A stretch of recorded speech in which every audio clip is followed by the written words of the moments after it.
Okay, to use the laws of indices, because we are timesing x to a power times x to a power, we add the powers.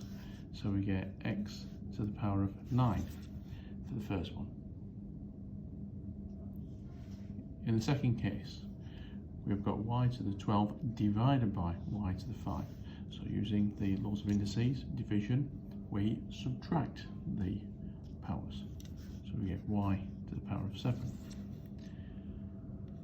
Then in the third one, we've got t to the 4, then raised to the power of 5. In that situation, we multiply the powers. So we get t to the 20.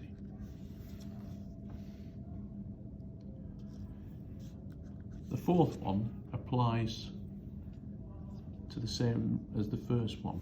We're multiplying, so we add the powers. However, we've initially got a 2 times 4, and 2 times 4 has always been 8. We have got a to the power of 3 times a. Now, if a letter is by itself, then the power is 1. We just don't bother writing it. So let's say it again. We've got a to the power of 3 times a, which is to the power of 1. So we have a to the power of 4, adding the powers. And as for the b, we have b to the power of 7 times b to the power of 2. We have b to the power of 9 when we add the powers.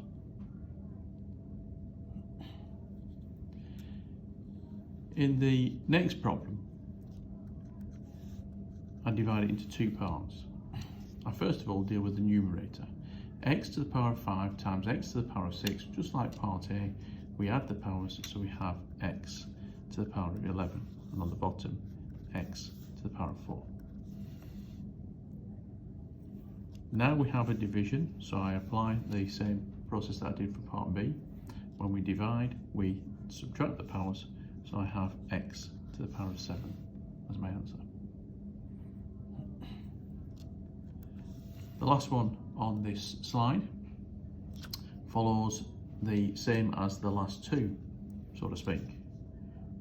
Initially, we look at the top, and I've got a to the power of 2 times a to the power of 7. That's a to the power of 9 when I have the powers. And I have b to the power of 6 times b to the power of 3. That's b to the power of 9. On the bottom, we have a to the 5, and we have b to the power of 4. And then with the division, we have a to the 9 divided by a to the 5. That's a to the 4.